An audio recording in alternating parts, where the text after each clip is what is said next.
Will the digital revolution help or hurt employment? How important is technology in education? What are the benefits, challenges, and impact on students? How can technology and education improve learning for all? Ladies and gentlemen, I am Dr. Abhinanda Bauman. Invite and welcome each one of you to this webinar, The Future of the World of Work, Choosing the Right Career Path.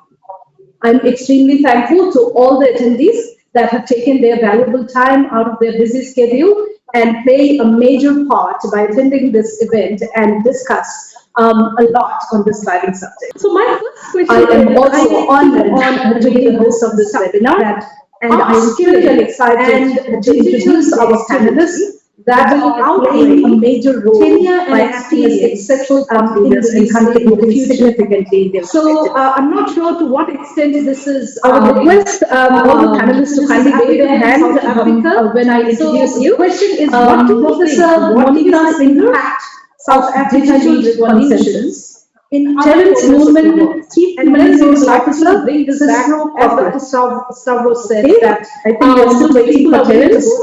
Dr. Stavros Nicola, Group Senior Executive, Strategic Trade Development. My question is that to what extent we talk about chief economists, a destination that is the buzzword today. To what extent digitalization specialists, international labor organizations, all the way from Geneva, United Nations. What do you think? Candace Watson, Director in Gaza, Impact of Digital Revolution. Johnny Newby. The reason why I sort of CTU Training Solutions. indicated I wanted to say something is because I think a good all place of to you start to kindly introduce yourself. It would be better for our audience to know a little bit more about because, like I've said, the economy is can we quite start so with where Candace, people find themselves over to you, and what Candace. has been, what are the most important trends? Good morning, And I everybody. don't It's think such a so. pleasure and Technology, a that's privilege one for me thing that I've heard. to And the second thing that I've participate in heard this is webinar everybody today. wants to I'm leave South Candace Africa. Watson. And I I'm disagree with currently that. the Managing I don't Director necessarily of think, One I Gaza agree with Advisory, the of which one of the technological part, but I practices don't is around necessarily talent think it is advisory, necessary looking that into people future trends of talent, to leave South developing Africa talent to have a strategies career. for And I don't think people organizations are leaving South Africa. that is So fit for let me purpose. give you the reason why I I'm say looking so. forward to the If we discussion stand back a today little bit and around go back to Industry humankind 4.0 10,000 and or how some of the 20,000 years skills and ago, you will find that competencies we people were need as hunter-gatherers mostly. organizations Gradually to over time, compete we started to competitively, develop this not just called within our economy. industries And locally we and started regionally, but primarily also in the primary internationally. industries, and the primary My industries are background is agriculture and in mining and business stuff and like that. psychology. And once we've I've got over established 20 that, years experience. whatever I've you worked across produce 7 continents. will be I've value worked across added at will least take 5 place in different the sectors. secondary industries, manufacturing And what I really industry. believe So in is that you will produce talent is wool at in the your heart primary of the industry and you passion will and knit the purpose jersey in your secondary that industry, we should have as manufacturing an as an economy. I example. think that's what And will then you will grow take the jersey and our you will sell it economy to if New we Jersey. really unlock So that is people's typically talent how things evolve over time. and execute And their if you skills stand back a little bit, in you the see where the advancement rich of the countries in the world organizational are, where the objectives we poor find. countries So are. thank you The for the poor invite, countries are in the primary CTU, industries. and I The look forward to the in-between countries discussion are in the secondary today. industries. China is a good example. Thank you for With the world's accepting our factory, invite, and then Candace. the rich Looking forward world to are having mostly this in the tertiary discussion. industry. And the tertiary Welcome on industries board, are Dennis. service orientated, and let's call it the digitizable part of the economy, if you like. Can you hear And us? if you look at economic growth, even in countries like, for example, South Yes. Africa, it's in the service industry all where the right, that's growth is great. taking place. But the Kareem, interesting over to thing you is that then. if you're part of the primary industry, it doesn't mean you are being left behind. Is it to me? Because many primary industries, businesses are actually reinventing themselves and find themselves in the tertiary industry. And I think agriculture is a very good example of that. Good morning, everyone, and thanks very much, for Dr. Javi, and an all for excellent having example me is today. So I'm Karen genetics. Sonigo, and as you Genetics is a said, I'm a typical skills digitalization agricultural kind of specialist working activity. at the International Because Labour it's so closely Organization at related to HQ Geneva. agriculture. So a I'm part geneticist of the Skills and will take Employability the branch, and I'm genetic information of a supporting living our organism. constituents, whether they are government agencies That or person technical, will write vocational into education and training plus and minuses institutions, because at the end of in the day, undertaking their statistics, and digital that person will transformation. email it to somebody So else, and thanks then somebody again for else will make having some me, changes, and and eventually you very get much a looking new forward organism to the or discussion today. genetically Thank you. modified whatever, and they Thank you, go back Kareem. eventually Over to the to farm. you, But then David. you have to, of course, you have to plant that. Sorry, So a lot of my that apologies, activity but thank you very much has for to the be part of invite. That's an example of that is very nice to be on this distinguished panel. economy. And by the way, I'm the economist at a company called Decision Group. We are financial services industry, or in the financial services industry, we are asset managers, and I do normal, boring economic stuff. The second point, but something that I've realized about being an economist is that economics is not about GDP and interest rates and exchange rates and inflation, that sort of stuff. But I've realized in Moscow economics is about one thing, so economics is about people. Experience. But anyway, so we And got stuck in economists Moscow, in only a flat use in Moscow, and these got two various small kids. instruments They're like 9 years graphs old. and formulas And I and things contacted as these tools teachers to and I sent them all understand the information. people a little bit And I better. participated. And that's something in all that the I meetings that I really have learned in that is and I had economics. all my meetings, And that's why it's so nice for me to be part of this panel, because I believe this panel is indeed school about work people. from the teachers and all of that. Thank you, thanks a Really lot. let you I murder think we are going to because, learn a I lot was from a you. teacher, So there- right from there was boring some- there was economist some, to exciting human resource, family chief human tension there. resource officer. But the point I want to make is that All nobody right. knew where I was, Terence, and it's over not to you. important where I was. And that's why South Africa is Hi, important. good morning, everyone. Because I think as Thank long you so as much. Apologies for joining a because couple that's minutes the late. As you know, challenge. there's All you need sometimes some challenges when you're dialing in remotely. I look after the people portfolio for CISPRO, which is such a proudly South African success story of an ERP company born in South Africa, competing globally with some of the big ERP competitors and software companies out there. And obviously, our business is about people and contributing to the development of future skills in the technology, and especially in the manufacturing industry. So I'm very excited to, as a people leader in the technology industry and manufacturing industry, very exciting for me to participate in this conversation about how we're going to make sure that we have skills and help people planning for their careers for the future work. We are really excited to have this conversation with design campus. And Professor Monica Sinha, then she paused from DUT, then she went to France. Hi everybody, so awesome to be in this panel. I'm a chartered accountant by training, but I've got the scars to show you how I had to survive through my life, all the changes that I had to experience. Like one example was that 25 years ago, I was asked to create the Central Security Depository Trade, which is a very traditional finance institution that does the back office settlement of all the transactions on the Johannesburg Stock Exchange and also of market transactions. I ran it for 20 years, and then I read Satoshi Nakamoto's white paper, Creating Bitcoin, in 2015. Then I realized the world was going to change again, and then I jumped ship.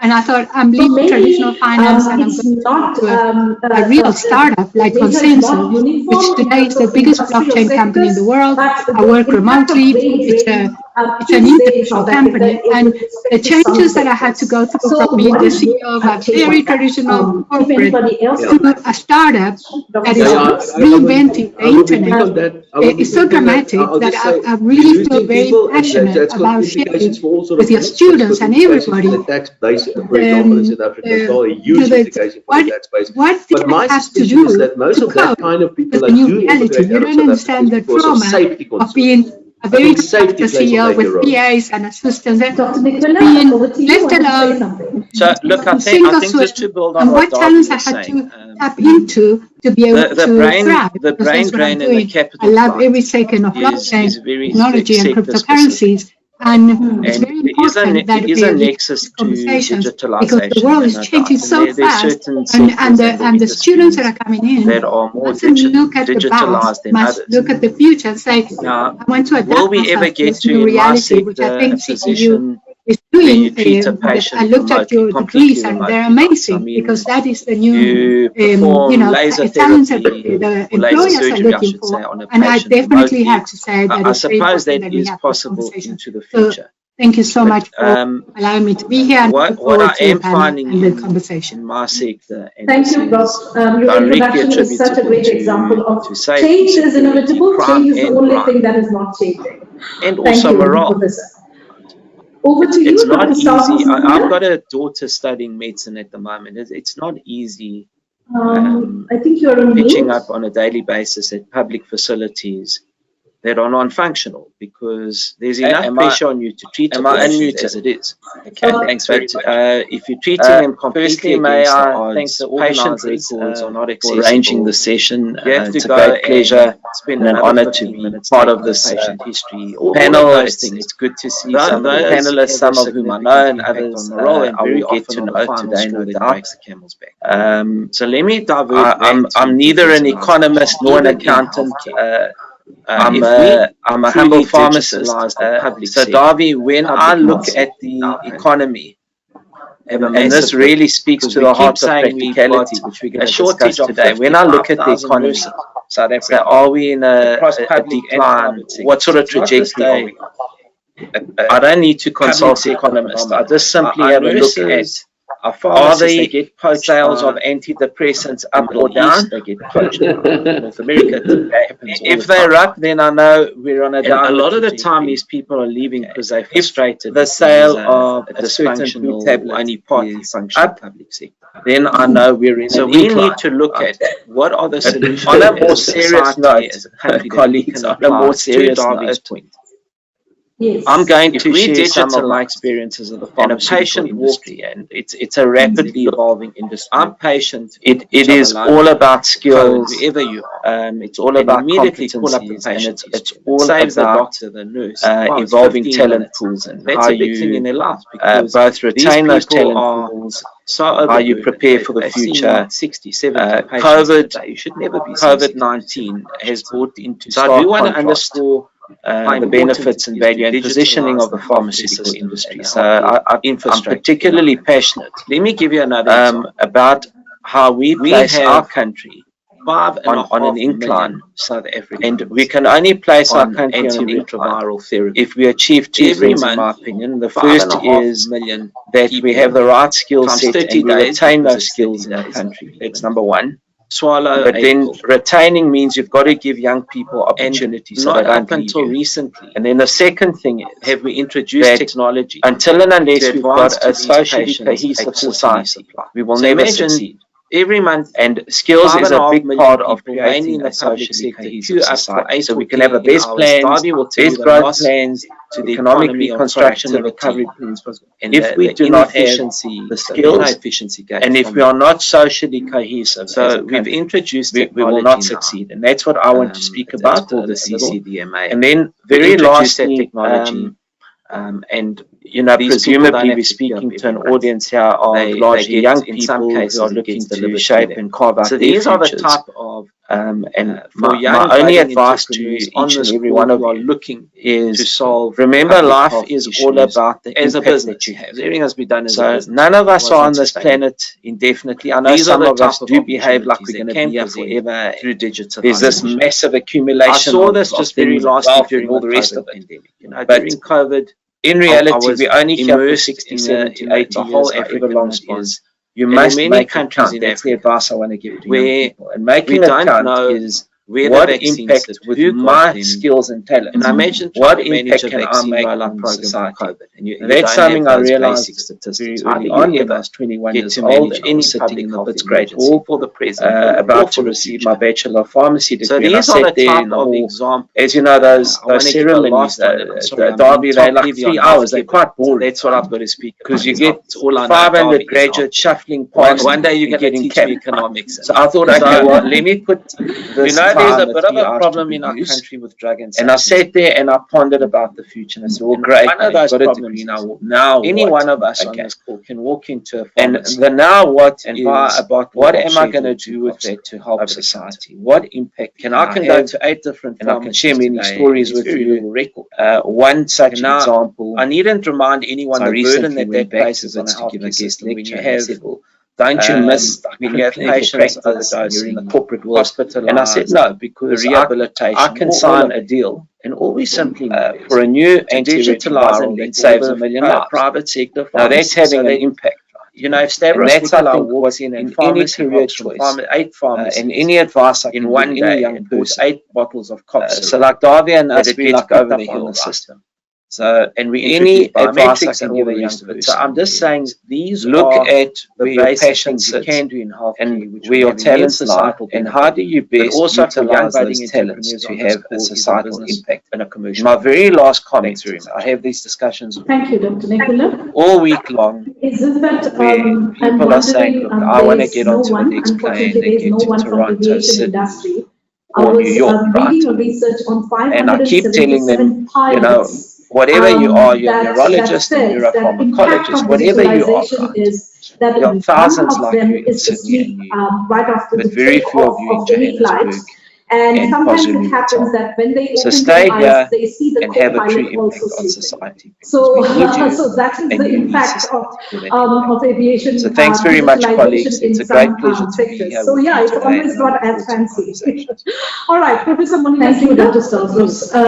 Yeah, when you said socially I'm going to bring it cohesive back to society, finance. I think it's also As you know, important I'm to a chartered understand that to accountant. what extent, Was the especially our technical Gen director of the Z Institute of Chartered students Accountants. I are sat on the board. socially So I'm a intelligent real or not, accountant, but I and never really to worked what as an extent the accountant. teachers or So the teaching the biggest shock fraternity for me have was that that in South actionable Africa, we believe awareness that being a that CA is whether a they are ticket creating to a socially great intelligent wealth. society or not. Yeah. We used So definitely and it used everything to is be that we could interrelated, run but any type of a company. lot There was is something on about the being a teaching CA that you fraternity, could whether adapt to be professors the or CEO doctors or, of any type or of even industry. educators. But I That can are assure we you that's not creating? longer the truth. Are Okay. we act So or I do now we work have for a the technology actionable company, as I awareness? said, the biggest Creating broadcast in the socially world. intelligent I think youngsters. So definitely I'm a these are going to be they the actually think discussions I'm that we are quite going to have today. It was intriguing educated to or listen to your introduction. evolved. They call me Thank you. analog because I'm not Now, digital. our very own So Johnny the problem Neely, the is, CEO of and CTU when you Training study the Solutions. Over to you, syllabus Johnny. in a chartered accountant, we have actually deleted. Hi, good day everyone. It is really wonderful to be part of this panel.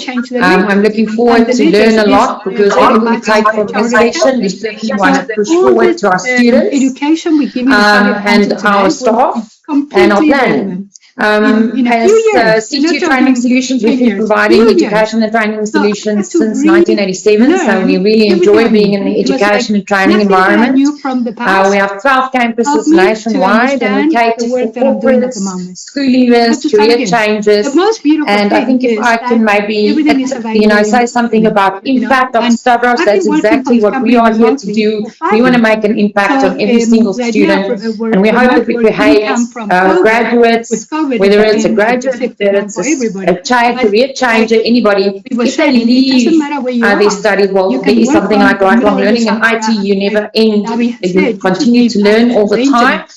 Because the technology continues to change and challenges us. But we hope that we can make an impact on everything we do, and that our students and our graduates go out and make an impact, that they're innovative, that they're creative, and that they find solutions to the challenges in South Africa. And we know that technology, or within technology, there is plenty potential. We just need to go and apply it. So thank you to everyone. I'm looking forward to this session. Thanks, Dr. Abby. Thank you, John. Not going into a conference that tells you what to do.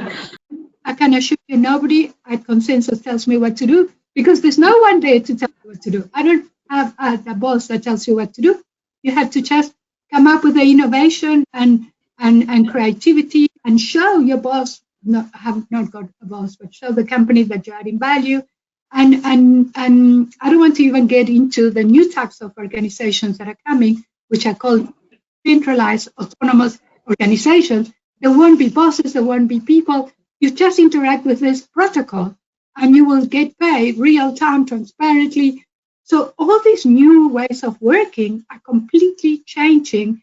And that's why what we need to give people is many digital tools, like what Davi and Stavros were talking about, is come and digitize. But have we got the expertise to know where to start? If we carry on training people to be chartered accountants and lawyers, we are the expertise in programming. And the beautiful thing is that programming can be taught to anybody, no matter where you live. And because of remote work, you can get a job wherever you want, no matter if you live in a township or in the middle of the Sahara. So I'm just asking the students to realize that they mustn't hang on to what was successful in the past. The new world is different, but it's empowering. It's complete. Everything I am today, I created it on my own. Nobody told me what to do. I just went into the internet, looked for it, and trained myself to become who I am today. So I'm encouraging everybody. Yes, and thanks God, there's also companies like CTU that is offering these courses, because not everybody is like me that likes to be, independent in thinking and all that. A lot of people need to go to a course that is giving them the tools. So it's very important that universities today are adapting to the new future of work, which is completely different to what we created in the past, which I'm so happy, because the one thing is I hate bureaucracies. I work for the World Bank, which is the mother of all bureaucracy. So trust me, I'm totally allergic to bureaucracies. So having freedom to be whoever you want to be and to bring your talents, like Sablo says, how do you contribute to the world? And for me, it's about educating the world of this new technology, or like I did with Stride, which was to completely change the financial market. Purpose is key, learning is key, and the best way to learn is to educate. So those are really the three pillars, I would say, that will drive humans. And I'm also a boomer, so I confess. So it's not that I'm being nasty to the boomers, it's that the reality is that the majority of the boomers do not want to accept this new reality, but the younger generation will embrace it, because just remember, we did not have the internet when we were growing up. I want you to know this. We didn't have a lot of this technology, so it's still very scary because it doesn't come natural. But for the younger generations, it's going to be a no-brainer. Like, for example, I always say, my grandchildren are going to ask me, Grandma, what is a bank branch? And I'm going to say, it's a museum. Can you believe that we're in a queue to talk to a human to get your money? They're going to say, no, you're kidding. That's not possible. So the world is changing very fast, and we need to empower our students to cope and to liberate them from having to be obsessed with, say, that someone is going to tell them what to do. If you need to create that ability, emotional intelligence, to say, you have the tools available, just go and do it. So true, Professor Monica. I would say a lot of us would join that league of people that are allergic to bureaucracy. And the other thing is, in terms of baby boomers, I think we blame baby boomers quite a lot. But on the other hand, I think we are not open to reverse mentoring as well. Because it's always mentoring, it's always Gen Z or millennials, but to what extent we pay attention to baby boomers and X generation, so that the younger generation go for reverse mentoring and allow baby boomers to accept and to understand and to apply. So we keep on talking about technology design, but my question is, to what extent we allow some of the generations to go for technology use? Because some of them are not even acquainted with how to use the technology. We mustn't even talk about designing technology. So yeah, there is a huge gap between what the youngsters are already acquiring, because that's the industry demand, but at the top, who are sitting at the top? So it's the baby boomers, or maybe a very old X generation. So are they ready in order to lead our technology-driven or digitized-driven Gen Z? And that is what we do at CTU, that we not only teach them, but also ask them to learn how to reverse mentor, because there is a lot of friction when they actually enter the world of work. My next question would be to Terence, because I think that CISRO is really involved with internship and a lot of training for youngsters, and I think that digital revolution is not only impacting innovation or science, economy, or people, but it's an overall impact. So what do you think that, especially in IT industry, what is the impact of digital revolution? Because that's the mother of all inventions. So over to you, Terence. Right, thank you. Yeah, I think this is something that's very close to our hearts, and I think, like all of us, we're really concerned about the sustainable skills that are coming into the industries, and we work across two industries, right? We're in the technology industry, providing software, ERP software, for specific manufacturers. So we're concerned about both the skills in the technology industry and getting people to come and develop and enhance our products, but also people that have deep understanding and knowledge of manufacturing, so we can provide that service to our customers. And if we even look at our customers and our manufacturing customers, their own digital transformation is resulting in them on shifting their own skills basis. So you don't have this hardcore manufacturing processes. It's more sophisticated and require different skill sets. So in terms of the digital revolution, what we found is that we are obviously concerned about the skills, And we previously could get a learnership in place, and after the learnership we could get people that could be operational in certain roles. But there has been, unfortunately, a deterioration of the quality of skills that are coming through, and we almost find that we need to put people on a learnerships, to put them on a learnership to go into an operational role, and that's not very productive, right? And I think there is the unfortunate situation that a lot of pressure is being put on organizations to fund skills that should have taken place earlier in our young talents' lives, and then also putting the burden on individuals to having to make further additional investments in their own development. And obviously, then players like CTU playing a really important role to help us to build those skills. So I think from being a young person with aspirations in South Africa, you're going to have to keep that in mind in terms of how you map out what the digital revolution is going to look like in a fast-changing environment. Identify what those opportunities are. And I think if you look at what the digital revolution has done, and what we found is that, when most of us were youngsters, you said, I want to be a chartered accountant, and you started building a career to grow into chartered accountant.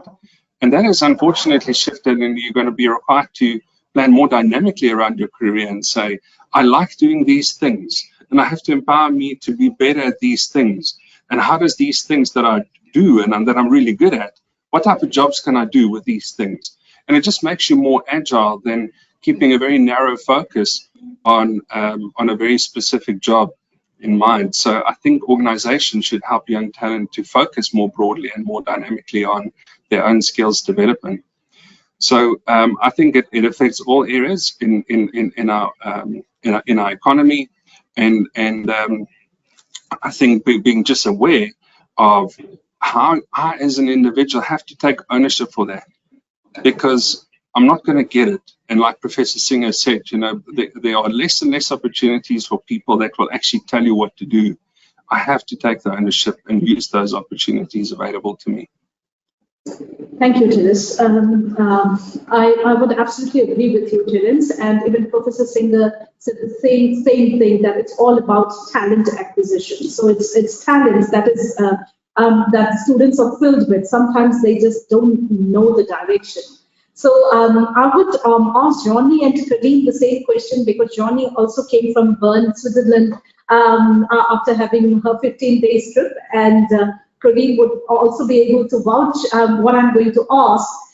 Is that, as Terence said, it's all about skills, and sometimes the student, and it's not only about upskilling under one umbrella or one blanket, that this is what you need to have. You need to have a robotics certificate or artificial intelligence, but a skill that you are interested in, or you are passionate about. And that is what I learned from Johnny when he went in there, that people get to have their skills that they are really passionate about from a very young age. And that is where they keep on upskilling, because that is what they do. So Johnny and Kareem, over to you. There is a difference in the culture, I definitely understand, in terms of education and even higher ed. But what do you think? What is the impact of digital revolution or digitization per se? And what is the impact on students? Because I heard that the impact is right from very young age. So they are made aware, they are really self-aware about what they want to do. And at later stage, if they see that this is not in alignment with what they are passionate about, they're allowed to upskill in other stream as well. So what do you think? What is your say on that, Kareem? And after that, John. Okay, Johnny. All right.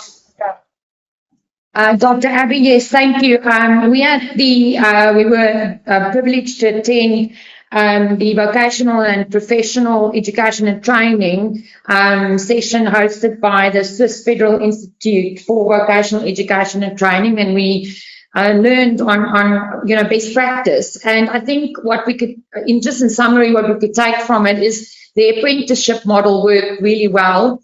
They take 15-year-olds into organizations from nursing to bike technicians to textile manufacturing. They can go at an early age and do the apprentice. I think what we've taken from it is it's driven by organizations far more than training. The cantons obviously have a huge role to play, but I think the organizations predominantly play a huge role in providing the technology and the guidance and the workplace in order to facilitate the apprenticeship. And then the beauty of the program is, should a student decide, and we met with a student that went into nursing, went a total vocational route, but the education system allows for vertical and horizontal move, and she then decided to go into business management at a later stage, so she went nursing and then added business management to her qualification or to her portfolio. So the education system works really well. The career guidance is an extremely important thing. They take it very serious. So at a very early age, the students get a lot of guidance into their career choices and what would be best for them. And I think that's where it starts. And second of all, then the program is really efficient with big organizations like Co-op, for example, that advertises plenty of apprenticeships. But that working with training providers is key to successful apprenticeships. And the students are very mature, they're very driven, they partake in the world skills competitions. It's just amazing how they really drive talent and skills and opportunities from a very, very early age. But if they then decide that they want to make a career change, the education system allows that. So that's what I've taken from it. Interesting enough, they haven't implemented a lot of digital training. They are in process, so I was surprised by that because I would have expected a far more digital approach, but it's getting there. But I think, they're obviously getting it right, so we're definitely not going to mess in something that's working. We learned a lot from them, and we would really like to see how we can take a CTU. We can't do everything they do, but certainly I think the relationships with organizations and how we could train and put programs together that will create opportunities for the youth. That is something I'm looking forward to with working with organizations in South Africa. So that's what I've taken from the session. Thank you, Dr. Abby. Thank you, Johnny. The question goes to you, Kareem, now, that as Johnny also said, that what extra and what more can we do in terms of industry collaboration, because that is what the importance for students is, because that is what, at the end of the day, if we keep on talking about theoretical aspects, even if it is about digitization, it's not going to help.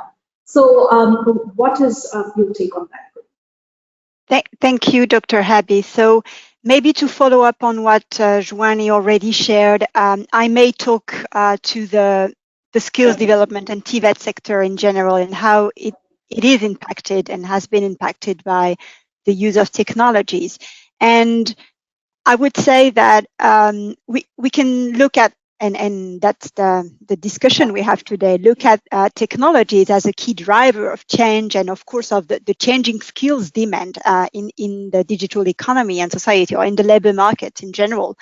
And the dynamic update that needs to be done on national qualification frameworks, globally speaking, in any location, in any country, on national occupational standards, job descriptions, and curricula, of course, training offers and programs, and the necessity, and you were referring to that, I think, the necessity to have a multi-stakeholder type of approach where training providers indeed will look at the demand and listen to businesses, employers in terms of what are the skills that are needed, what type of occupation they're not able to, have in their company because of the lack of skills that they see in the labor market.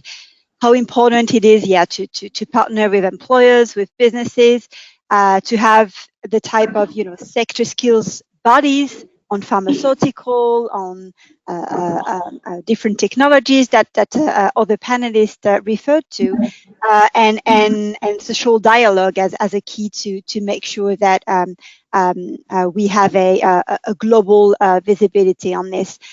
Now, again, to follow up on what other panelists have said, look at the demand is fine and critical, but listen to the aspirations of youth and less youth who are, in a lifelong learning perspective, any individual who will, transition in or multiply transition, in the labor markets because of this changing world of work.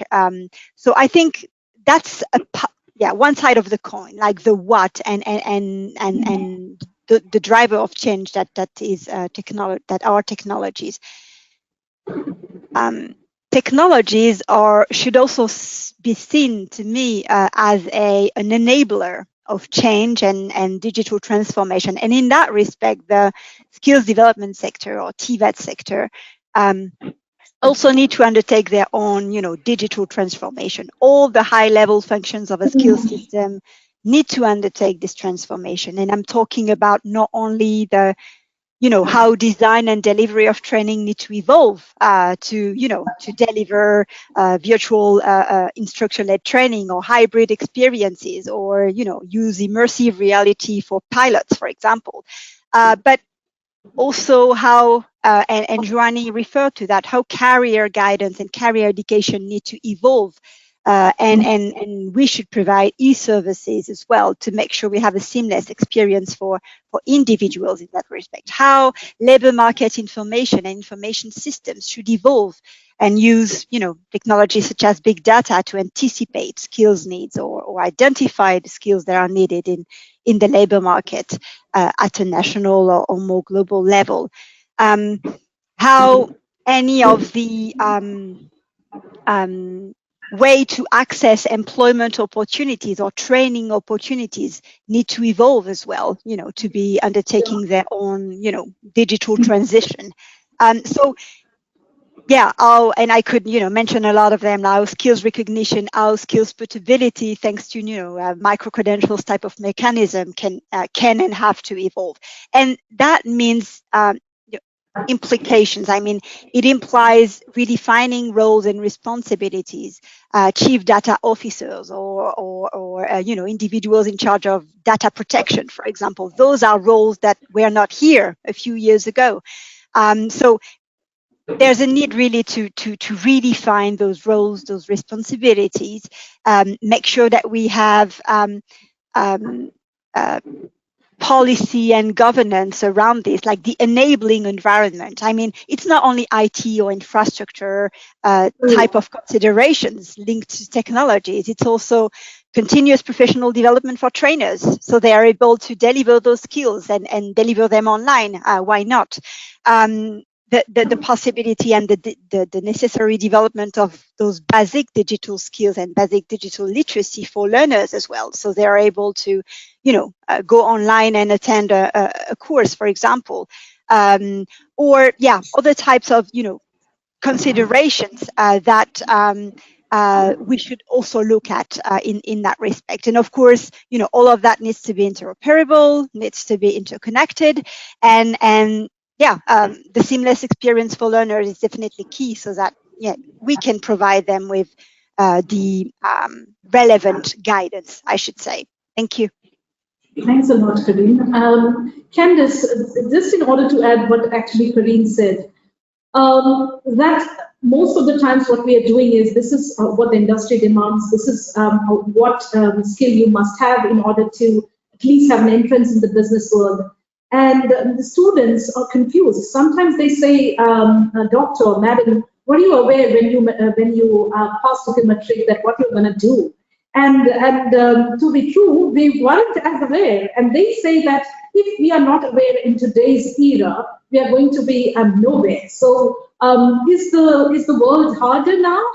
Because now it is not only about the skills, it is also about their aspirations, as Corinne said, that I don't aspire to be an IT tech professional. I want to be a creative designer, or I want to be a creative writer. So to what extent we are imposing them with the kind of skills that would be required? Because on the other hand, we are also saying that we are leading towards job polarization. Only low-end and high-end jobs will be in demand.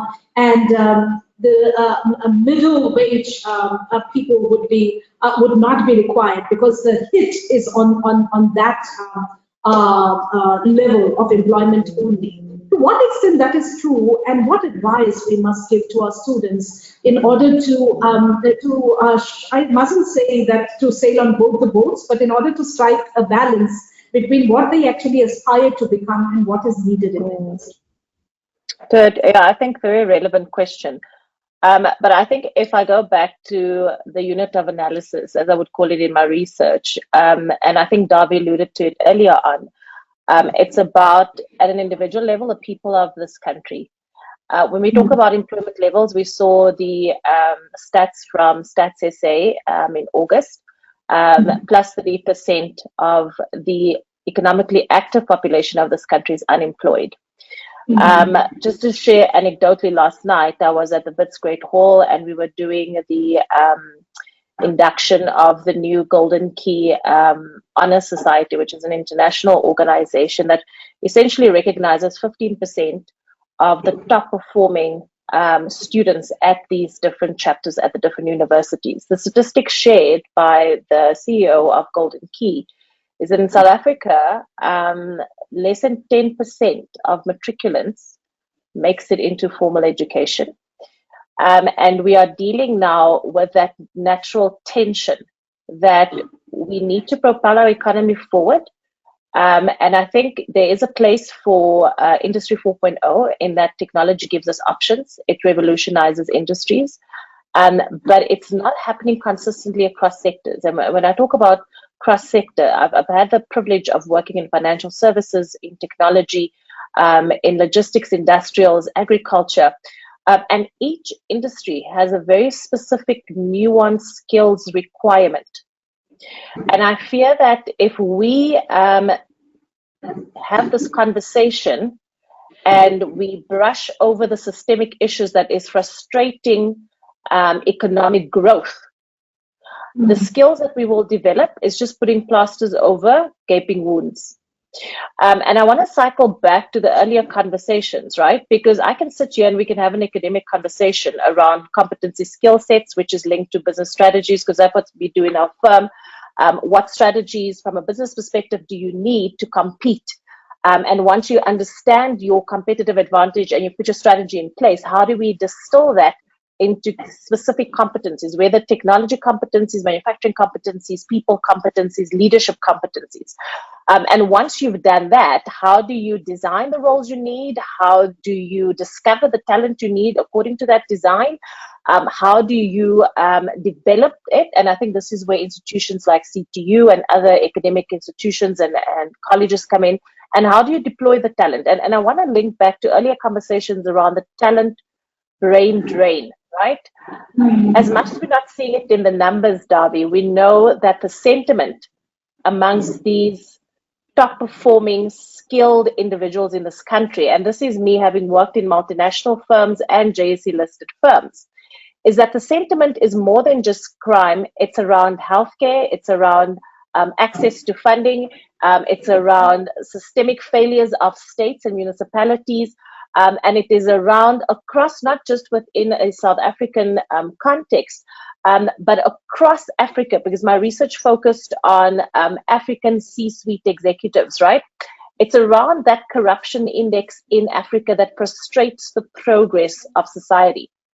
So I think when we look at what skills should the students at CTU or any one of the other institutions that I've participated in have, it is how long is a piece of string? Because we are focusing on less than 10% of our matriculant population that will make it into the universities and formal education sector. But when we get to graduation numbers, we're probably sitting at less than 5%. How do we build a sustainable society with highly skilled individuals that is less than 5% of the population? So I think we need to really get back to the point of, yes, I can talk about agility, I can talk about curiosity to learn, I can talk about STEM education, technology, but the integration of those skills for the small cohort of our population is simply not sustainable. right? So I think organizations and I mean the thought leaders on this call, we should really apply our minds in terms of the bigger population that is bubbling under. As youth, we've seen the Arab Spring, we've seen what happens when we have people sitting around, we see the increase on the scourge of drugs. And it's like when I look back 10, 20 years ago, it seems like there's just an overall degeneration of society in general, which is, again, it's fueled by these systemic issues. So I think my advice to your students is, number one, understand the position you hold is very critical, because you are a small percentage of individuals, even with government funding for studies, that is accepted into institutions and that actually sees it through. So you need that resilience to make sure that you see through the program. Because we only have the small percentage of participants, right? You don't have one fixed career. I think people need to open themselves up to a career lattice. You develop different skills as the economy evolves, as organizations evolve, right? And I think for me, the final skill that I think students need to have is that inherent understanding that within them exists potential, but potential without development remains potential. It will never contribute to economy. It will never manifest anything greater than that. All the other technical skills, people can be trained. We can be trained how to do ledgers. When I studied psychology, I can be trained how to do therapy. When I studied business, we can train how to set up strategies. Those are all mechanical, tactical skills. But what makes it alive and what makes it relevant, I think for me, is those three sort of pillars. Understand your privilege, you've got access, you need the resilience and tenacity to see it through, and remain agile to change careers and to develop competencies as the economy needs them. So true, wonderful. Thank you, Candice. It's just that, Prof. Singer, I would also ask this question to you before you would like to add something on what Candice already conveyed. Is that I want to relate it with the unemployment rate of South Africa as well. We all know that in quarter 4 of 2021, we had a record unemployment rate of 35.3%. Thankfully, it has reduced to 34 point something. But if we, and Candice is so right, her data is absolutely correct, because I only have data up until 2019. 3% of the population holds a master's degree, only 3%. So she's absolutely correct when she said that it could be less than 5%, which is 3%. So so in order, if we align with the data that Candice already shared, there is demand, there is the need of upskilling, there is need of, as she said, analytical thinking, complex problem solving, agile thinking. How do we relate this in terms of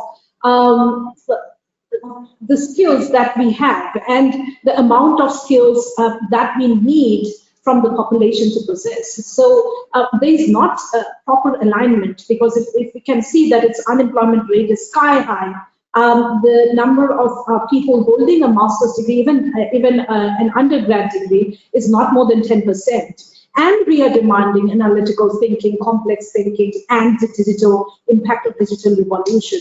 So how are we going to strike a balance between the kind of imbalances that we have right now? Over to you, Prof. Okay, so one of the most important things I want to say first, Candice, I fully agree with you, but I also want to emphasize emotional intelligence.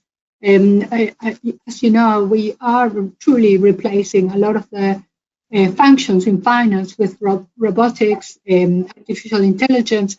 So I used to say to my staff, if you're doing a job that is repetitive, that is not creative, that is not adding value, just be careful, because we are going to be replacing the repetition, especially in finance, So very important. Then the fact that you don't really need to get to a degree always to be able to make an amazing living. I'll give you an example. The creator of Ethereum, he was 19 years old, Vitalik Buterin. He didn't go to university, and he created the most incredible innovation in the world. So what I'm trying to liberate people is that short courses in the things that you're passionate about could actually give you the tools to create a startup. Yes, and of course, must not forget, going back to the original debate by Candace, is that we have a massive problem with mathematics. Very few kids are doing the high-level mathematics, and then we, chartered accountants, engineers, programming, we all, doctors, all competing with a few matric students that made it to the high level of mathematics. And I don't know why we tell our children that we can do level mathematics, that mathematics is not important, but it's absolutely an amazing training for all and all the things that you have available. It's just to teach you how to think. So even though you think as a student you're never going to be a mathematician, but doing mathematics does something to your brain, like learning a new language. So I really encourage, like when I had the kids growing up, I said, as long as you go to maths and languages, the rest is only, additional information, because it was about training themselves to know how to think. But going back to my key point, which is emotional intelligence, I think that I've seen the best students, the golden key students, very close to my heart. My husband is one of them, and they fall apart emotionally because they've got this incredible brain, but then when they have to cope with all the changes, they can't cope. So I'm just imploring everybody to say, we need to support our children, not only in the educational side, but in the emotional side, because change is not something that happens naturally. So if we don't encourage them to adapt to this new world order in an emotional way, we are setting them up for failure. And the last thing I want to say is that if you look at what SAICA, the South African Institute of Chartered Accountants, achieved with the Tutuka project, and what they do with Tutuka is they choose the kids that have got potential and they come from very underprivileged backgrounds, and they look after them completely from cradle to grave, meaning completely, from the food, from the, where they live, the way they study, the mentorship.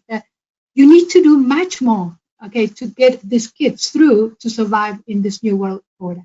So universities must also bear that in mind. Thank you. Thanks a lot, Professor. Davi, over to you. Davi. Thank you. Okay, thank you. I just want to say I've had some issues with connectivity, but I believe I'm back now. So I hope I'm not going to say something that somebody said already. But I just want to make a few comments, if I may. The one is, as an economist, I listen to my learned friends here, and clearly the approach that they are taking is that you need to have properly skilled people in order to grow the economy. I want to turn that around. I don't think that is the correct approach. I think if you want skilled people, you first have to have an economy that grows. And of course, you need skilled people. The two go hand in hand. But what we have in South Africa, as an example, we've got a government that is really undermining economic growth. And there are so many examples that I can show to you where the government is a problem and the government is actually standing in the way of economic growth. It is not only a skills shortage, it's a wrong macroeconomic policy. So once we've got economic, what is currently happening to Transnet is an excellent example. What's been happening to Eskom is an excellent example, and many other examples as well. So growth must be the emphasis always, and I think what will happen is that we will have all good things. Growth corresponds with everything that's good. Life expectancy, good education, and things like that. That's the first point I want to make. The second point that I want to make is that we have to be very, very careful here.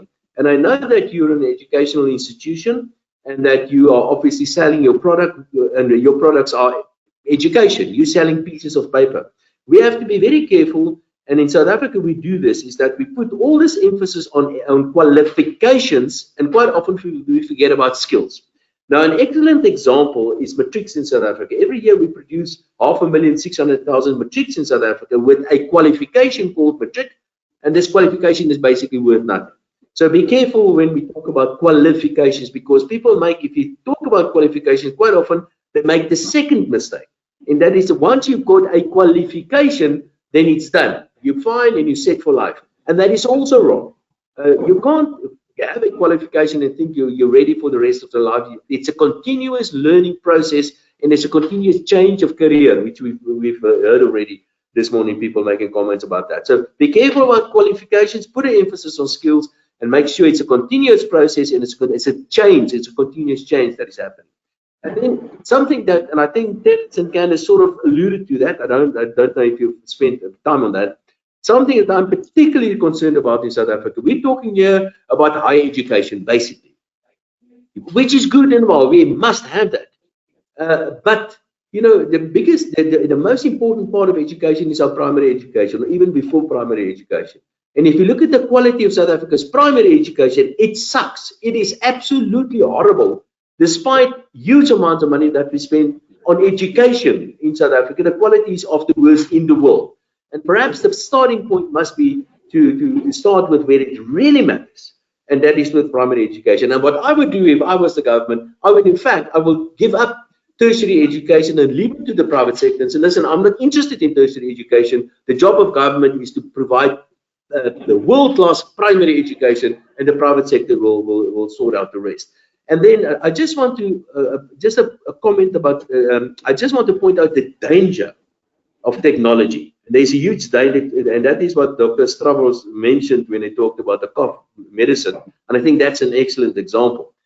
That's an ideological comment I'm going to make here, because I'm not only a free marketeer, I'm also a bit of an anarchist.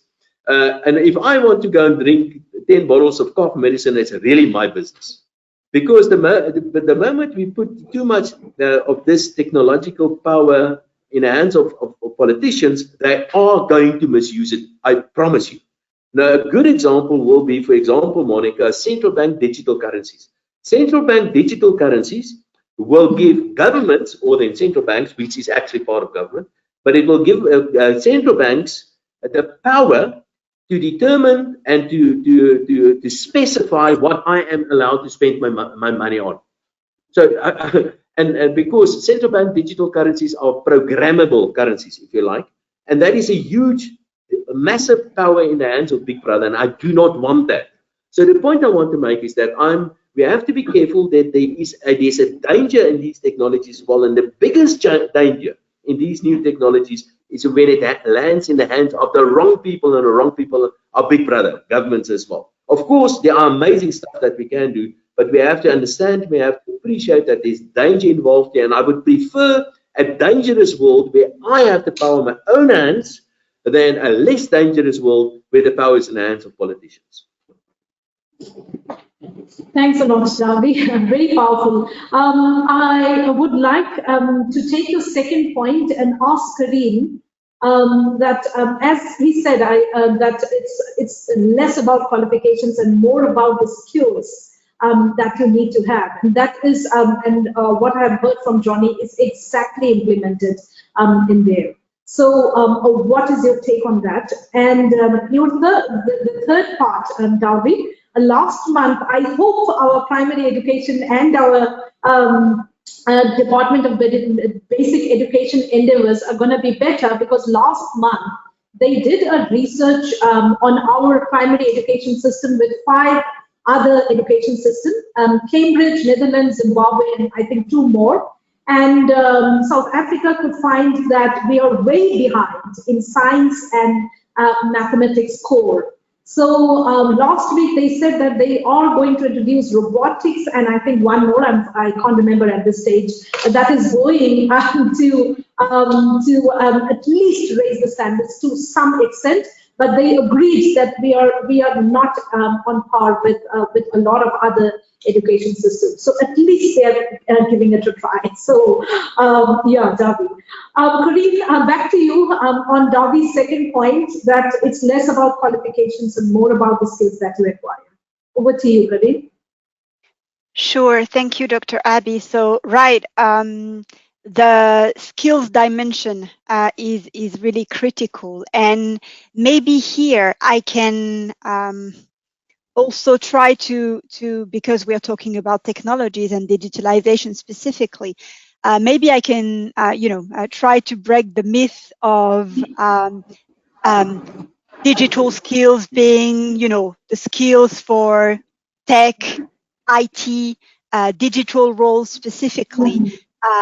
But as we already mentioned, it's also about digital literacy, it's also about core skills. What the ILO calls core skills is soft skills, transferable skills, and the emotional skills, but not only that other speakers have referred to. So this basic digital literacy that the ILO has integrated into the new core skills framework for life and work in the 21st century are definitely key. And I can briefly mention a recent assessment of supply and demand of skills in the digital economy that we've recently led in South Africa, targeting specifically youth who are not in employment or education and training. And they are declaring that the basic digital literacy is really something that is missing for them to, you know, take opportunities in employment or even self-employment. So whereas businesses and employers that we've interviewed see more a need for intermediary or advanced digital skills. Sorry, those youth whom we've interviewed are really declaring that they lack those specific basic digital skills. So yes, this basic digital literacy is key. Those core skills that you all have already referred to and that are really key to, again, be able to have those multiple transitions in the labor market, cross occupations, cross sectors. Yes, we need to identify skills on a sectoral approach and sector-based skills, but those core transferable skills are definitely, critical for our learners and youth in particular.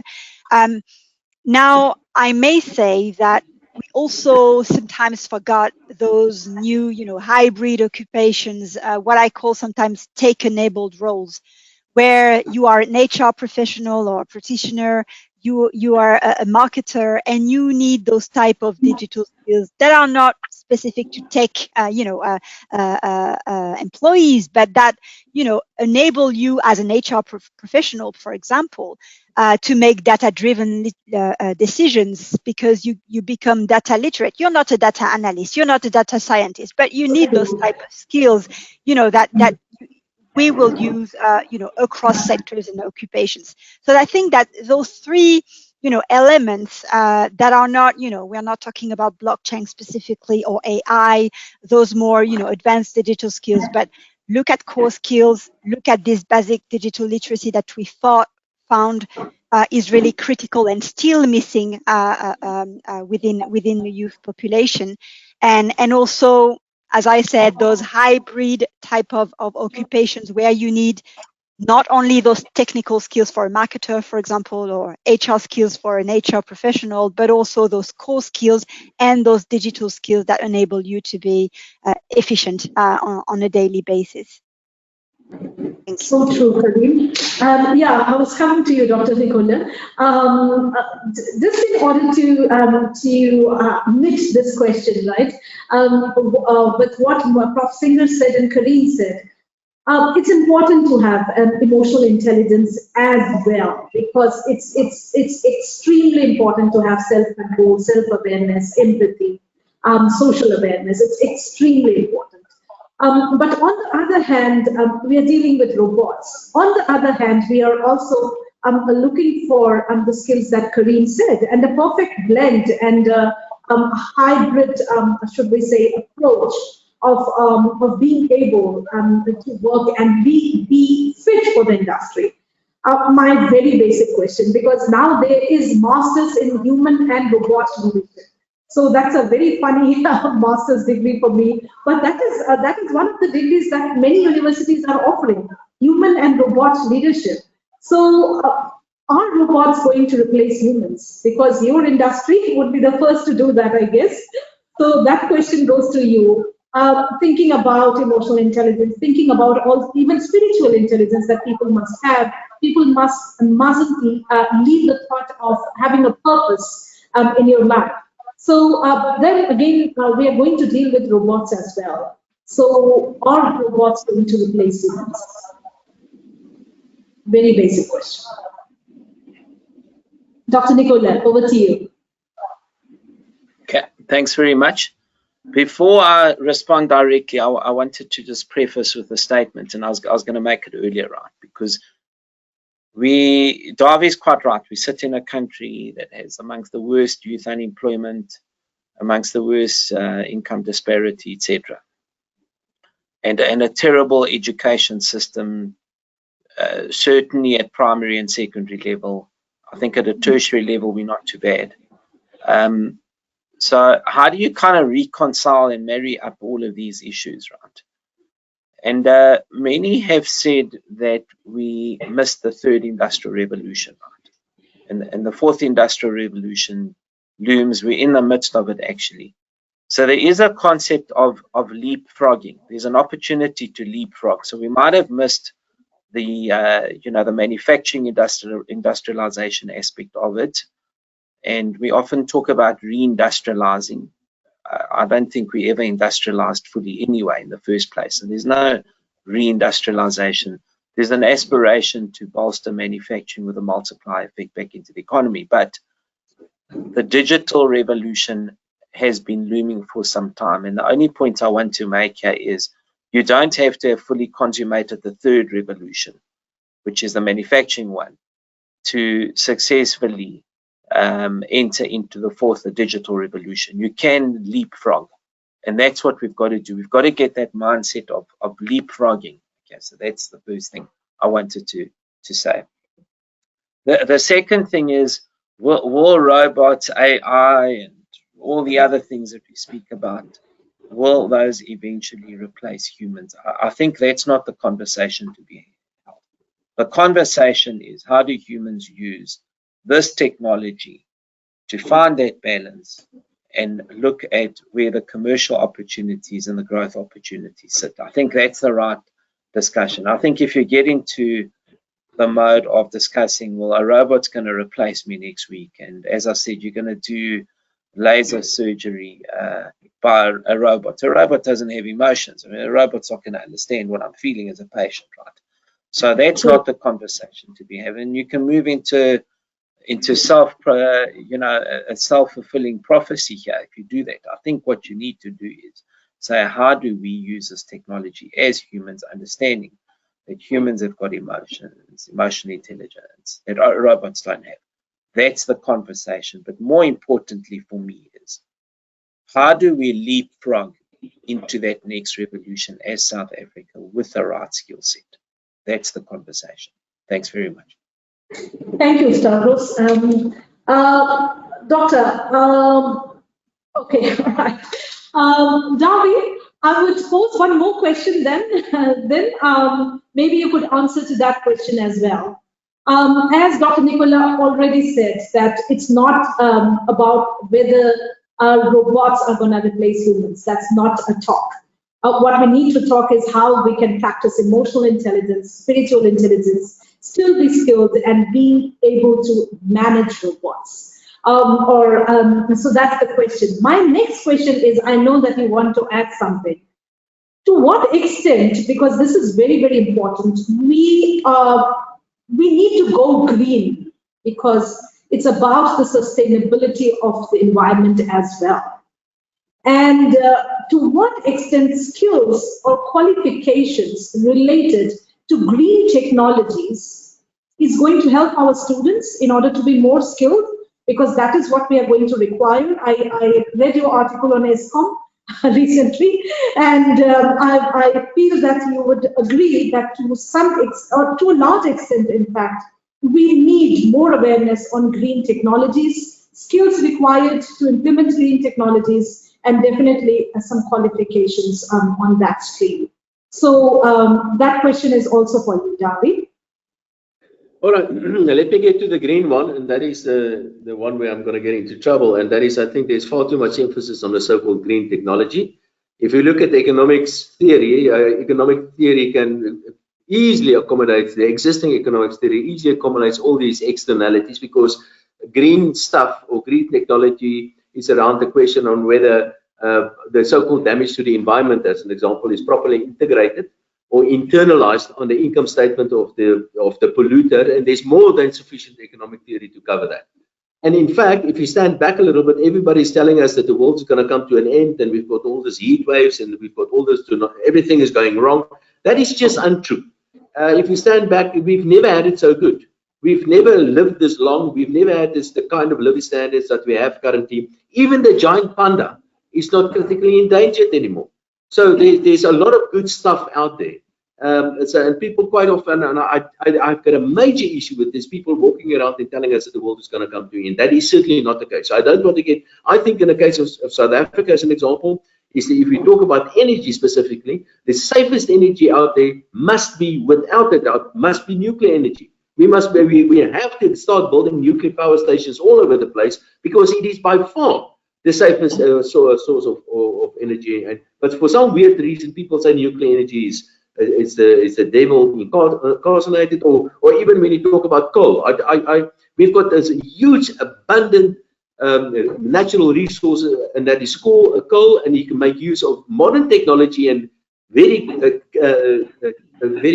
clean make use of this specific technology. But something else I want to touch on, and there's another one of those issues that I've got a major issue with, and this is, and I think Dr. Stavros touched on that to an extent. And basically, the question out there is about job creation. Everybody wants to create jobs, and I think that is absolutely the wrongest thing possible to do. Because job creation, what happens when you talk about job creation, politicians take this very, very seriously, and they want to start creating jobs. And they've got all these programs, youth programs, and people waving flags next to the road because they are creating jobs. What politicians don't understand is that keeping people busy and jobs are two different things. We have to forget about job creation. In fact, everything that we always do, everything, every new technology, and we're talking about new technologies here, it's got one objective, and that is to destroy jobs. We want to destroy jobs. We do not want jobs. So forget about job creation. Forget about being replaced by a robot or whatever. Please let the robot replace me, because then I have more time to do something else. And I think the emphasis must be not on job creation, must not be on creating this fear that the robot's going to take over our jobs. We will find something else to do. So move everything. If you really want to create jobs, I don't know where you are. I think Monica is not driving around anymore because she's making use of the internet. But if you go to your office, you actually, and you drive a motor car, you're undermining job creation, because you should have gone by horse, because horses eat a lot. Horses need a lot of attention. Horses, they make stuff quite dirty and they need to be cleaned up and all that. So if you really want to create jobs, ban cars, for example. So forget about this issue about technology is going to take over our lives. It's not going to take, it's the most amazing, wonderful thing out there, and it will leave us with a very precious thing, and it's more time to do more important stuff. Darby, your passion is very contagious. It's just reflecting out of the screen. I can feel it right here. Thank you for your powerful statement. Candice, this is my last question. What do you think, how is the future of work going to look like? Maybe 2035? What is your message to the students? Well, I hope we're not going to be on horses, because I'm just thinking for girls, when it rains, you're going to look like a mess when you get to wherever you're going. Right? I'm excited about 2035 or however long the future might be. And I think the future world of work requires a skill set that is not prefaced on the technological skills only, but exactly to what Darby said, that curiosity to understand what is your core passion and purpose, and to give students the comfort that your passion will evolve, your purpose will evolve over time as you get exposure to different experiences, different people. And I think for me, the benefit of being part of an institution of learning is that you get to connect with people from different walks of life, and you get to experience and interrogate the knowledge that's been produced by our predecessors, because that's essentially what we do, even at a PhD level. It's around that production of knowledge, and how do we pass that knowledge on from generation to generation. So I think for me, the future world of work is an exciting place. And I think it's a place that lies within our own hands to decide how we want to define it. But at the same time, I think students shouldn't be anxious about, is robotics going to replace me? But maybe they should apply their minds around, how do I get involved in designing more robots so that we can unleash our true human potential? So I think the future world of work is a good place to be. It shouldn't be seen as an anxious place, but a place of real curiosity and people really tapping into their true potential. Thank you, Candice. Professor Singer, over to you. I fully agree with Candice, and I just see opportunity. And for me, the most incredible opportunity is truly the freedom. The new technology, for example, that we created in blockchain is about the individual.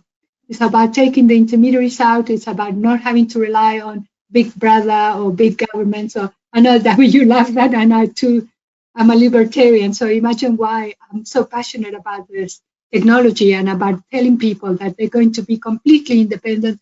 It's going to be a choice. A lot of people don't want this responsibility. You know, with great power comes great responsibility. But at least what we're saying is that you really have the freedom to choose, and the internet makes everything so available, and you can do everything from home, and it doesn't matter where you live. You don't have to be a victim, and you don't have to wait for government to look after you. You can look after yourself. So that's why I keep talking about empowering people, everybody, to have the strength of if that they don't need big governments or big anybody to come and save you. Nobody's going to come and save you. You need to save yourself. And the most beautiful thing about South Africa, which I love, is that South Africans, nature, we make a plan. What does it mean? Everything fails. The water fails, the electricity fails, everything fails. We don't go, oh, save me, I'm so terrible. We go and make a plan and we fix it, and we go and fix the pothole ourselves, or we form, a committee that is going to work on something valuable, and then we innovate. So that energy of South Africa, where even the fact that there's no policing allows you to do whatever you want, to the extent that you can. But what I'm saying is that I just see for South Africa all the opportunities, because I originally, 40 years ago, I came from South America, and in South America, we still are very dependent on the government is coming to save me. Because we know that nobody's coming to save us here in South Africa, that innovation and creativity has allowed us to survive the most horrific things that people think. How did you survive apartheid? How did you survive the riots a year ago? Life carries on. How do you survive traffic, that is crazy and nobody controls it? We're still alive. So isn't it true, David, that we have something in our nature as South Africans that whatever happens, when life throws lemons, we make lemonades and we don't complain, we carry on. And that is what I want, that people understand, that they must know that they've got the full freedom in today's day and age to become whoever they want to become. That's all. Beautiful. Karine? Yeah, if I may, because I know we're running out of time, but just briefly on what Monica just shared, and Davi also on job creation. So I think it's also important to not only talk about employment and job creation, but also possibility for entrepreneurship within. And I know that we don't have time to deep dive on that, and you can find information if you want to at the ILO country office in South Africa. But in the assessment that I was referring to earlier on, this skills development, even this digital skills development issue, is not a one size fits all type of approach, and it really depends. And if we take South Africa as an example, it really depends on the economic structure of different provinces and regions, and those result in very different contexts. But we did a focus on rural areas, and we took the OR Tambo District municipality. And here, nearly all the entrepreneurs that we spoke to there in this municipality see opportunities in using technology for their work. So whether that be email, WhatsApp, e-commerce, e-payments, any type of quite accessible type of skills that they should be developing to do so, and accessible platforms as well,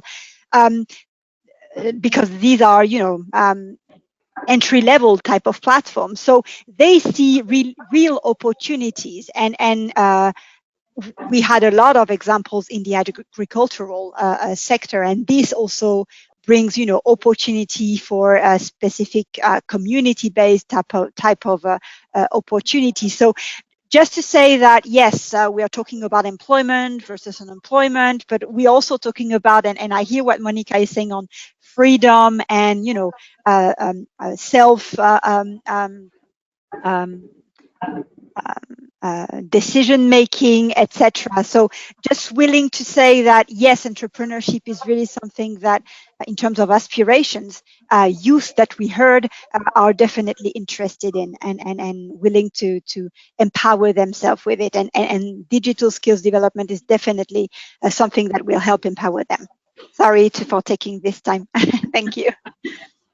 Absolutely amazing. I think I am honored and blessed to be able to have this discussion with all of you, and especially the message that will be sent to our students when we are going to play this session to all of them, because it's a lot that they are going to take, especially when they are going to observe the oozing passion that each panelist has, and the optimism that we all possess. And especially, it's all about emotional intelligence. It's about empowering ourselves. It's about looking at the opportunities that we have, and it's ample of opportunities. It's solopreneurs. If you don't find anybody, start with your own business and be a solopreneur, if not an entrepreneur. So it's all about entrepreneurial skills that you need to have the guts, the understanding, the out of box thinking. And a lot of thinking on your foot, agile thinking, and definitely there's a bright future for all our students. So before I say goodbye, I would like to hand this session over to Johnny, and I would request her to please wrap up this webinar. Thank you, Dr. Abby. I think I'm just going to highlight a few things that stood out from this session. I think, Darby, you mentioned that you were stuck in Russia and you were able to take your meetings and teaching, continued. There's also now 26 countries offering remote working visas and allows freelancers and digital nomads to obtain long-term visa and work literally from anywhere in the world. I think what we've taken as well, it does not matter where you are, skills are very important. The medical industry, I really like the digitizing of the public sector. The fact that there's 35,000 nurses across public and private, a shortage because they are poached by other countries due to predominantly frustration and access to information or patient information. I am seeing opportunities for our students to get involved here. That is just exciting to me. We talk about the finance sector where the education of a CA needs to change and that blockchain is playing a very important role. 91% of banks had invested in blockchain solutions by 2018 already, according to IBM. So that was quite interesting. And then we touched on what Terence said about manufacturing processes that need to become more sophisticated. There's a concern about skills and quality of skills, especially that maybe comes from learnerships as an example. There's a lot of pressure on organizations to fund skills and the burden on individuals to invest in their own skills. Obviously, funding is a bit of a challenge. We've seen that in the education sector. Identify opportunities and plan your career dynamically. What do I need to do to be good at something? More agile thinking is required. Organizations must also assist with the guidance with the youth, take ownership. Talent acquisition was an important discussion. And then in education and training from Karine, a dynamic update on the national qualification framework. Job descriptions need to be reviewed. The importance of training and organizations working together and partnering with employers. And then we also really this aspirations of youth. What is their aspirations? What are they driving? The driver is a driver of change is definitely technology. Technology is an enabler of change and digital transformation. and that the whole TVET sector needs to undertake a digital transformation strategy. Big data can identify skills required in the market. It can help you make instant decisions, and then access to employment and training opportunities need to be more accessible to the market. Interesting thing from Candice, the CEO of the Golden Key Honor Society, less than 10% of matriculants make it into formal education. And then the discussion around talent, brain drain, the sentiment amongst top performing people, it's crime, it's healthcare, it's failure of state, access to funds, corruption frustrates the progress. And then the question was, how do we build a sustainable society? I like the advice from Candice, understand the position of your privilege, need to be resilient, develop different skills and economy and organizations to evolve. Potential with our development remains only development, and also remaining agile. And then short courses, that is something that came up in the highlight of skills. Ravi, I think in CTU specifically, we are very strong skills drivers, whether it's a short course that can create a job for you, or whether it's a qualification. We cater for most of the market, and we feel very strongly about attaining skills or training for skills. I think what was important from Monica's session as well, that was to me something nice. Mathematics teaches you to think. And obviously the ability to train languages, education and languages are very important. Something interesting, over 300 schools in South Africa have dropped maths as a subject choice for learners, which is really a concern for us in the education sector, and what role can we play there to change that strategy. Growth needs to be the focus. Darby said qualifications versus skills. Skills are key. Skills are really important. I mean, we've attended an APET session where they talked about, skills like barista, cell phone technicians, haberdasheries, that could create entrepreneurship and employment, and we can address that shorter skills programs. And then the last comment, the whole myth of digital skills being the skills for tech and IT or digital roles specifically. It's about core skills, soft skills, emotional skills, but also digital literacy. That is what's required. And the fact that our youth needs that basic digital literacy, where they feel they might be missing out on opportunities in employment as a result, or the lack of the digital skills. And then we spoke about that we missed the third industrial revolution. Will robots replace us? Can we rather use technology or the robot to enable us to do more, and probably, like Darby said, give us more free time to spend life on things that's really important. We live longer, Darby, so this whole thing about the world's coming to an end, it's untrue. We live longer, we have better living standards, the panda is not endangered, and then the energy can be resolved with possible nuclear, which is the safest source of energy. So that is a wrap up. I trust I touched on everything. I try not to make it too long, quickly just touch on everything. But I trust I covered it. I think my PA skills was really challenged here today, because I had to I hope I didn't miss everybody, but it was really, I think that's what I've taken. I think just lastly, the world, learners' needs are changing, technology is evolving, skills are different, automation is altering processes, and globalization is expanding our reach. Our ability to adapt and prepare for change often defines our success, while technology is helping innovation. Developing soft skills is just as necessary to stay relevant, communicate value, and supplement those important technical skills. Soft skills such as emotional intelligence, collaboration, and negotiation are growing more important as organizations become global and diverse.